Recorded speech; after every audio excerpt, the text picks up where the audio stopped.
O tema que o Senhor colocou no meu coração é um tema muito especial e muito importante, especialmente para os nossos dias, para o nosso tempo. Eu queria pensar com os irmãos nessa noite um pouquinho sobre a família aos olhos de Deus. A sociedade ela é o reflexo da família. Quando a gente vê por aí toda sorte de criminalidade, de abusos, de distorções na sexualidade, distorções no modelo original e bíblico de família, nós sabemos que esses são ataques que a família tem sofrido nos nossos tempos.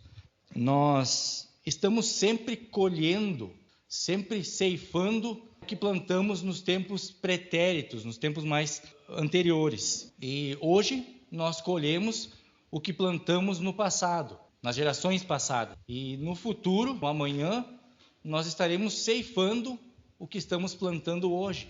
É importante que a gente reflita sobre o que nós estamos plantando na nossa casa, na nossa família, enquanto cristãos, enquanto esposos, esposas, o que nós plantamos enquanto pais, enquanto filhos, porque isso será a ceifa, a colheita das próximas gerações, dos nossos filhos e dos nossos netos. Eu convido a todos quantos queiram, para abrirem suas Bíblias, 1 Samuel 30, a partir do verso 1, nós vamos ler parte da história de um conhecido homem da Bíblia.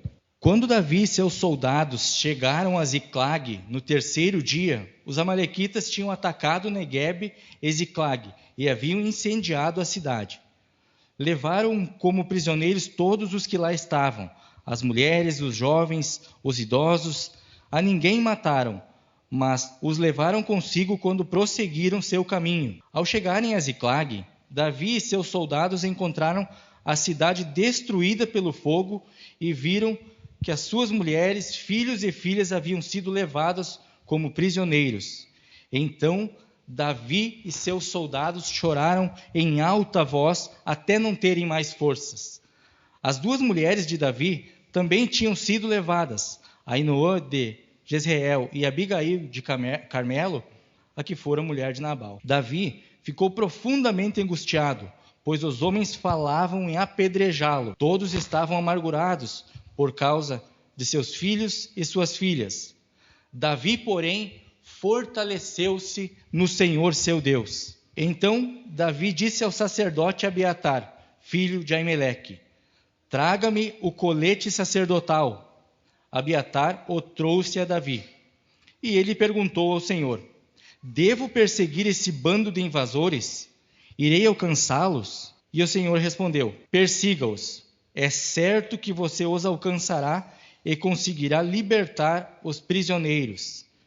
Davi e os 600 homens que estavam com ele foram ao ribeiro de Bessor, onde ficaram alguns, pois 200 deles estavam exaustos demais para atravessar o ribeiro. Todavia, Davi e 400 homens continuaram a perseguição. Encontraram um egípcio no campo e trouxeram a Davi. Deram-lhe água e comida, pedaço de bolo de figos prensados e 2 bolos de uvas passas. Ele comeu e recobrou as suas forças, pois tinha ficado 3 dias e 3 noites sem comer e sem beber. Davi lhe perguntou: a quem você pertence e de onde vem? Ele respondeu: sou um jovem egípcio, servo de um amalequita. Meu senhor me abandonou quando fiquei doente há 3 dias. Nós atacamos o Neguebe dos Queretitas, o território que pertence a Judá, e o Neguebe de Calebe. E incendiamos a cidade de Ziclag. Davi lhe perguntou: você pode levar-me até esse bando de invasores? Ele respondeu: jura diante de Deus que não me matará nem me entregará nas mãos do meu senhor, e te levarei até eles. Quando ele levou Davi até lá, eles estavam espalhados pela região, comendo, bebendo e festejando os muitos bens que haviam tomado da terra dos filisteus e de Judá. Davi os atacou no dia seguinte, desde o amanhecer até a tarde. E nenhum deles escapou, com a exceção de 400 jovens que montaram em camelos e fugiram.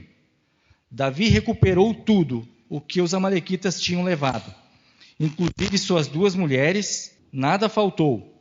nem jovem, nem velhos, nem filhos, nem filhas, nem bens, nem qualquer outra coisa que fora levada.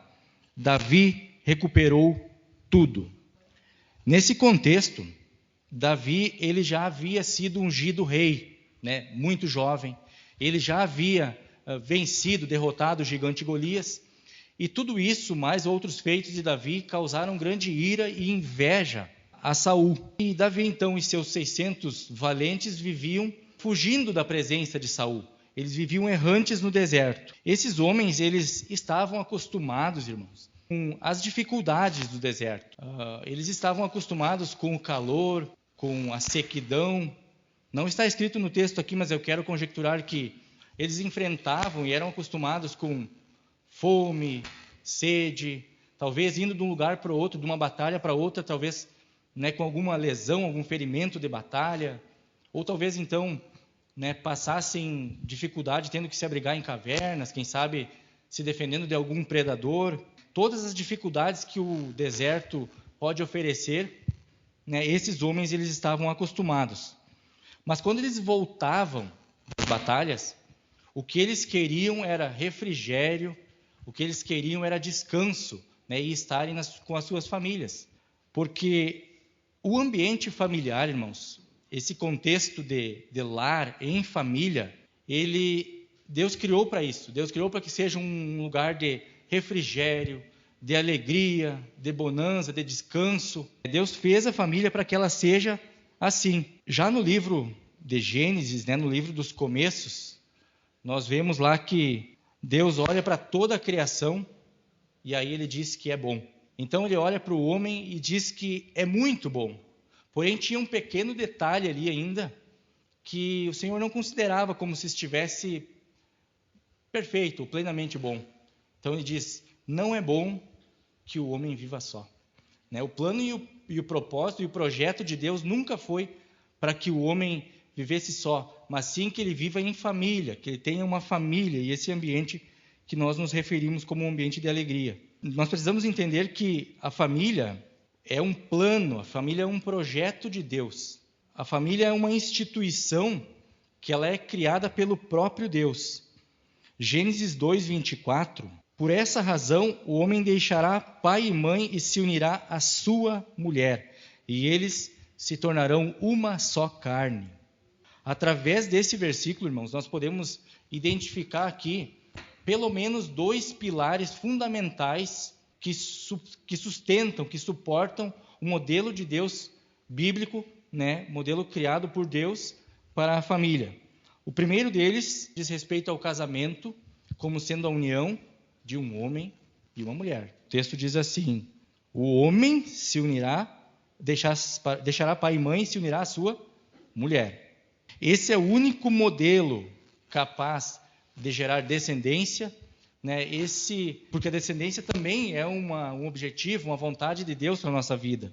É o único modelo criado por Deus. Nos nossos tempos, nós nos deparamos muitas vezes com um termo, é um termo do nosso tempo mesmo, criado pelo homem, que chama-se politicamente correto, certo? Em nome do politicamente correto, muitas vezes nós estamos aceitando e inserindo nas nossas famílias, no nosso contexto, de forma pacífica, aceitando isso. Muitas vezes, situações que vão, né, completamente à contramão da palavra de Deus. Em nome do politicamente correto, nós aceitamos modelos de família completamente distorcidos do que Deus criou e do que Deus espera de nós. Cabe a nós, cristãos, nós que cremos nesse manual chamado Bíblia Sagrada, manual de vida, cabe a nós atentarmos para que daqui um pouco não estejamos percorrendo pela estrada larga que é o conhecimento do mundo e deixamos, né, de percorrer pelo caminho estreito que é a palavra do Senhor. O segundo pilar diz respeito à monogamia, isto é, um casal, segundo a vontade de Deus, se refere a uma unidade de homem, uma unidade de mulher. O homem deixará seu pai e sua mãe e se unirá à sua, não às suas mulheres, certo? Tendo entendido isso, que o modelo criado por Deus constitui-se de um homem e uma mulher, nós passamos até porque esse é o único modelo que gera descendentes, né? Nós precisamos pensar um pouco sobre como Deus coloca a família numa espécie de escala de valores ou numa escala de prioridades. Nós sabemos que Davi era um homem de muitas batalhas, Davi era um homem de muitas vitórias. Ele e seus valentes saíam a guerrear, né? Saíam a conquistar território. Porém, esse fato de saírem fazia com que eles ficassem pouco tempo nas suas casas. Ou seja, eles estavam muito tempo fora e pouco tempo nos seus lares. Dessa forma, Davi ele esqueceu de algo. Davi ele esqueceu-se de lutar, né, de batalhar pela principal joia que Deus colocou na mão dele. Davi ele esqueceu-se de lutar, de batalhar pela sua família. Esses homens saíam para ganhar o mundo, vamos colocar esse ganhar o mundo entre aspas, eles saíam para ganhar o mundo, mas eles deixavam a sua casa desprotegida. E quantos de nós, né, irmãos? Quantos de nós, né, a exemplo de Davi, saímos para ganhar o mundo?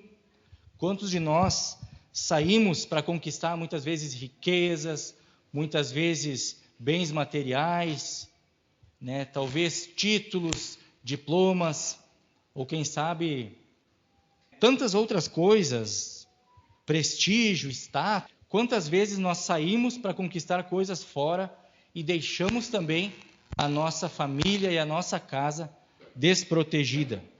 Se nós não queremos repetir o erro de Davi, nós precisamos ter muito clara nas nossas mentes a posição da família aos olhos que Deus a criou, a posição que a família ocupa numa espécie de hierarquia frente aos olhos de Deus. A Bíblia diz que, em primeiro lugar, nas nossas vidas, vem o próprio Deus. Certo? Jesus, numa situação determinada, ele foi indagado por um escriba a respeito de qual seria o mais importante dos mandamentos. Outra versão vai dizer qual seria o maior dos mandamentos. E então ele diz: ame o Senhor seu Deus de todo o seu coração, de toda a sua alma, de todo o seu entendimento e de todas as suas forças. O segundo é este: ame o seu próximo como a si mesmo. Não existem mandamentos maiores do que estes. Né? E aqui nós percebemos que o ensinamento de Jesus é assim, ó. O principal, o primeiro lugar vem entre a relação vertical nossa para com Deus. E em segundo lugar, vem a relação horizontal entre irmãos, pessoas, familiares. Em segundo lugar, na escala de valores de Deus, imediatamente após, né, a nossa relação com o próprio Deus, já vem a família. Escrevendo a Timóteo, Paulo diz que se alguém não cuida dos seus parentes, e especialmente da sua própria família, este negou a fé e é pior do que o ímpio. Nesse contexto, Paulo está falando aqui, irmãos, de provisão no sentido material, né? Ele se refere ali sobre comida na mesa, um teto sobre a cabeça, vestuário. Mas na mesma epístola, ele escrevendo ainda a Timóteo, ele fala na importância do cuidado no âmbito espiritual também. Quando ele fala lá, aqueles que almejam o episcopado, né, ele diz, deve governar bem a sua própria família, tendo os filhos sujeitos a ele com toda a dignidade. Pois se alguém não sabe governar a própria casa, como esse poderá cuidar da igreja de Deus? E aqui eu entendo, irmãos, que até para fazermos discípulo, se nós não temos um bom testemunho, né, e fazer discípulo, que é uma ordenança de Jesus para todos nós, cabe ressaltar, né, todos nós somos ordenados por Jesus a fazer discípulos. Porém, se nós não temos um cuidado com a nossa própria casa, com a nossa própria família, como podemos ganhar alguém para Cristo? Em outras palavras, a declaração de Paulo é que antes que um homem possa, ou uma mulher possa cuidar de outra pessoa, possa pastorear outra pessoa, ela precisa necessariamente cuidar bem dos da sua própria casa. O cuidado, ele começa no aspecto espiritual. Nós, homens, precisamos pastorear a nossa casa.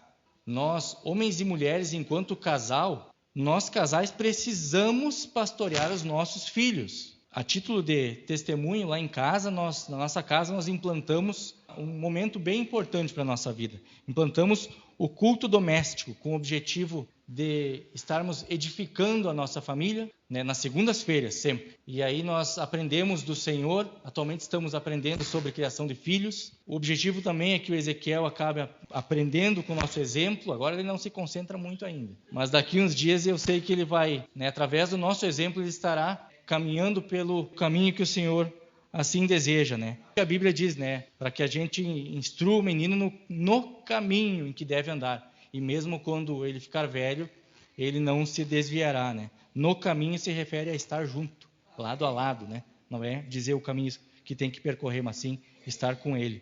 Em terceiro lugar, irmãos, né, diante da importância aos olhos de Deus, nós temos o trabalho. Deus, antes mesmo de presentear Adão com uma esposa, com uma companheira, ele já deu a Adão um trabalho. Lá em Gênesis vai dizer assim: o Senhor Deus colocou o homem no jardim do Éden para cuidar dele e cultivá-lo, né? Cuidar, trabalhar. Paulo diz que se alguém não quiser trabalhar, este também não coma. Claramente, notoriamente, o trabalho faz parte da vontade de Deus para a nossa vida. E se nós estamos trabalhando, que é o terceiro ponto que nós falamos, automaticamente nós temos condições de suprir e prover a nossa família, cuidar da nossa família. Então, o segundo ponto também está ok. Estando os dois pontos, segundo e terceiro, ok, automaticamente o primeiro também está cumprido, que é a nossa relação com Deus, estando na vontade de Deus, né? Da mesma forma, se negligenciarmos o trabalho, por exemplo, não conseguirmos suprir a nossa família, ou se trabalhamos demais e não cuidamos da nossa família, ou seja, estamos falhando num dos pontos, a nossa relação com Deus também estará necessariamente comprometida, né? O inimigo, irmãos, ele é astuto. Assim como ele fez com Davi, ele pode também fazer com a nossa família. Ele sondou Davi. Ele viu que Davi saía para guerrear, ficava um tempo fora, viu que isso era frequente, né? Viu que Davi dava mais importância ao que ele conquistava fora de casa do que a sua própria casa. Ele está observando a minha e a tua vida. Da mesma forma, ele está cuidando qual é o momento que eu saio, quando eu chego, o que é prioridade na minha e na tua vida. O inimigo, ele sabe, ele sonda a vida de cada um, ele sabe o ponto que a gente tem uma fraqueza, onde a gente é negligente, onde a gente está faltando. Eu quero dizer nessa noite que é nesse exato ponto que nós estamos falhando, é que ele vai tentar entrar e saquear a nossa Ziclag. É muita ingenuidade, né? Seria muita ingenuidade da nossa parte pensar que com a nossa família possa ser diferente. Num passo em falso, né, irmãos? É numa pequena fraqueza que o inimigo vai tentar entrar e saquear e incendiar a nossa Ziclag. A Bíblia diz que Satanás é como um leão que fica rugindo no derredor, buscando alguém a quem possa tragar. Deus colocou o homem como cabeça do lar e a mulher como auxiliadora. E ambos devem seguir lado a lado na mesma missão. É responsabilidade da mulher a submissão, isto é, estar sob a mesma missão. E aqui já tem mais uma pegadinha que a gente tem que abrir o olho, porque segundo o conhecimento mundano, segundo o politicamente correto, o conceito de submissão bíblico, que é tão lindo, tão importante, ele, aos olhos do mundo, ele é totalmente distorcido. Um conceito que denigre, que humilha, que fere as mulheres. Então, muitas vezes, né, as mulheres, só de ouvirem o termo submissão, já se escandalizam e não querem nem saber. E se a gente for para a Bíblia e analisar, ele é tão lindo e tão importante para as nossas vidas. Então, cuidado sempre com o que é politicamente correto, com o que é pregado aí fora, porque muitas vezes está completamente na contramão, né, da palavra do Senhor. A mulher, né, tem a incumbência de cuidar da casa, do marido, dos filhos, ter outro trabalho se assim quiser, porque Deus dotou as mulheres de uma capacidade multitarefas ímpar. Elas podem fazer muitas coisas e fazer bem todas essas coisas, né? Deus foi muito generoso com elas. Helena Tanuri, uma mulher de Deus, que eu sei que abençoa muitas irmãs aqui, ela diz assim que quando uma mulher assume o seu papel de intercessora, que ora, que se coloca como guardiã do seu lar, o inimigo não entra. Mulher virtuosa, quem a achará, né? O texto sagrado mostra o quanto a família de Davi ela era desconstruída, o quanto ela era bagunçada. Irmãos, entre irmãos, filhos de Davi, Aminon, né, abusou da sua meia-irmã Tamar, Absalão matou Aminon, seu irmão. O casamento de Davi conturbado com a sua esposa Mical. Depois o adultério de Davi, né, com Batseba, e que culminou no assassinato do esposo dela, Urias. Tudo isso, irmãos, porque Davi fazia muito bem o seu papel fora de casa, mas fazia muito pouco em casa, no seu lar. O fruto que ele colheu da sua negligência no lar, na sua negligência com relação à sua família, filhos, foram esses: uma família muito desestruturada, maldições na família, pecados. Homens, eu me dirijo aos varões nesse momento. Vocês sabem, nós sabemos o que Deus coloca realmente nas nossas mãos. É um ministério, é um chamado. Ser o sacerdote do lar, ou seja, estar dentro do nosso lar, sendo a conexão entre a casa e Deus, com toda certeza é um ministério. A família é o ministério mais importante que Deus pode colocar na vida e nas mãos de um homem. Paulo disse: se alguém não sabe governar a própria família, como esse poderá cuidar da igreja de Deus? Como é que eu vou fazer um discípulo para Jesus? Como é que eu vou chegar para tentar ganhar alguém para Cristo se eu não tenho um testemunho nem sequer bom dentro da minha própria casa? Ziklag, ela estava saqueada, estava incendiada, as esposas, filhos, os familiares de Davi, seus guerreiros, haviam sido levados cativos. E aqui nós temos que aprender um pouco com Davi também, porque o texto diz que Davi vestiu o colete sacerdotal, ou seja, tomou sua posição de sacerdote e foi falar com Deus para tentar, direção de Deus para resolver o seu problema. Manter uma família, irmãos, dentro dos padrões de Deus, não é com toda certeza uma tarefa fácil. Quem sabe, alguém aqui nessa noite está me ouvindo, e pensando que a sua família talvez esteja um pouco, ou muito, ou mais, ou menos, mas está distante da palavra de Deus, está distante do modelo que Deus quer que seja, que fosse. Os jovens, os solteiros que aqui estão, que me ouvem nessa noite, de repente estão pensando assim, quão difícil, o quão complexo é ter e contrair uma família nos modelos que Deus quer. Talvez alguém é exemplo da minha própria família, Douglas, que por desconhecimento da palavra começou as coisas de forma errada, equivocada, e depois tem que se retratar, tem que se consertar com Deus, consertar com a família, colocar as coisas na mão de Deus para conseguir acertar. Quem sabe tudo isso, irmãos? Mas nós precisamos aprender com Davi. O texto diz: Davi, porém, fortaleceu-se no Senhor. Quando eu comecei, irmãos, a ter acesso à palavra do Senhor, quando eu comecei a ter acesso ao entendimento, à leitura da Bíblia e entendi realmente o que Deus espera do homem, da família, da esposa, dos filhos e para com os filhos. Quando eu vi que a minha situação e que a minha família estava bem às avessas à palavra, imediatamente eu fiz como Davi. Eu me fortaleci no Senhor, meu Deus, coloquei para Ele a minha situação, disse: Pai, olha como está a minha família, olha o rumo que as coisas tomaram. Pai, me ajuda porque eu não sei como fazer, eu não sei o que fazer. Eu só sabia naquele momento que eu queria consertar todas as coisas e que eu queria ter uma família segundo a vontade de Deus. Ainda hoje nós estamos aparando arestas, estamos aí consertando uma coisa que outra, mas o Senhor, Ele tem cuidado muito da nossa família. Hoje, com palavras, com a minha limitação de vocabulário, eu não consigo expressar e externar para a igreja o quanto o Senhor tem cuidado da nossa casa e o quanto o Senhor tem nos abençoado. A Bíblia diz lá em Deuteronômio 28, que se alguém ouvir a voz do Senhor e obedecer aos seus mandamentos, as bênçãos virão sobre ti e te alcançarão. Não é preciso correr atrás de bênção, não é preciso buscar bênçãos fora. Deus traz as bênçãos na tua casa. Amém. E nós colhemos cada dia mais, pela misericórdia do Senhor, bênçãos incomensuráveis, irmãos. A família, esse projeto tão perfeito criado pelo próprio Deus, ela sofre muitos ataques. Hoje, se o mundo é como ele é, hoje se o mundo sofre o quanto sofre, e o mundo padece, irmãos, é porque a família, a célula máter, a célula mãe da sociedade, se encontra com seus valores completamente alterados, completamente comprometidos, corrompidos. O tal do politicamente correto, ele tem tentado implantar algo que chama relativização da Bíblia. O termo até parece bonitinho e tal, enfim. Mas se nós analisarmos o que é, relativizar a Bíblia nada mais é, irmãos, que dizer que esse livro que nós tanto cuidamos e tanto estudamos, nada mais é do que um livro como qualquer outro que aí está numa grande biblioteca. Relativizar a Bíblia é dizer que o que está escrito ali não necessariamente é a verdade e que podem haver outras verdades.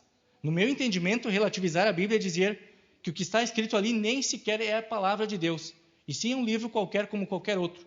Mas isso significa relativizar a Bíblia. Satanás ele não vem colocando dessa forma que eu estou falando aqui, abrupto. Ele vem inculcando isso lentamente na nossa sociedade. Ele vem colocando isso para nós de uma maneira que nem sequer nós percebamos que estamos vivendo. Quando vê, estamos enredados, no pecado ou em alguma distorção da palavra de Deus. E o fruto disso, a ceifa, a seara disso, são distorções no modelo bíblico de família, como nós falamos, situações bizarras de relacionamentos, recorde no número de divórcios. Ontem nós ouvimos aqui o pastor Amós falando, na formatura dos Casados para Sempre, sobre que a nossa geração não mais conserta as coisas. A nossa geração ela tende a substituir, e dessa mesma forma a questão tem se aplicado aos casais. Estão inculcando, irmãos, nas nossas crianças e nos nossos adolescentes a ideologia de gênero. Isso significa dizer que, se nesse momento eu resolver me declarar uma mulher, eu tenho esse direito. E isso não é bíblico, irmãos, isso não tem na Bíblia. A Bíblia é contrária a isso. Alguns dias nós viajávamos, algumas horas já de viagem, um pouco cansados, paramos num restaurante para descansar um pouco, fazer um lanche e depois a gente continuaria a viagem. Num determinado momento, a Tavana entrou no banheiro ali, levou o Ezequiel com ela, já ia trocar a fralda também, e eu acessei o banheiro masculino, logo saí, quando de repente chega uma condução, uma lotação, aproximadamente uns de 10 a 15 homens, alguns musculosos, corpulentos, grandes, completamente vestidos de mulher, salto, cabelo longo, feito, vestidos e produzidos como mulheres. E para minha surpresa, espanto e susto, adentraram aonde? No banheiro feminino. E eu não consigo expressar, irmãos, a agonia, o sentimento de um pai e de um homem ao ver que a sua família, mulher, o filho e outras pessoas, outras mulheres que estavam naquele mesmo momento no banheiro, estavam tendo que dividir aquele ambiente tão íntimo que é o banheiro com vários homens. Eu não consigo ver isso na Bíblia. Para mim isso não é bíblico. Erotizam as nossas crianças, acesso a crianças desde muito pequenas a conteúdos de adulto. Tantas outras coisas, irmãos, tantas outras coisas eu poderia citar aqui. O Salmo 127 diz que se o Senhor não edificar a casa, em vão trabalham os que a edificam. E nesse contexto, esse termo edificar a casa, ele não está se referindo em termos literais sobre construir uma edificação, em construir uma habitação. O que está dizendo ali é que se o Senhor não edificar a nossa família, casa como família, se o Senhor não edificar a nossa família, em vão trabalham os que a edificam. Se o Senhor não for, irmãos, o arquiteto da nossa família, e isto é, aquele responsável pelo plano, pelo projeto da nossa família. Se o Senhor não for o mestre de obras, digamos assim, da nossa família, ou seja, aquele responsável por dar os comandos do que será feito, como será feito e quando será feito, se o Senhor não for o construtor da nossa família, aquele responsável por colocar cada tijolinho no seu devido lugar, o que a Bíblia está dizendo é que, se assim for, em vão estamos trabalhando pela nossa família. Em vão nós trabalhamos se Deus não for o construtor da nossa família. Uma igreja que faz discípulos.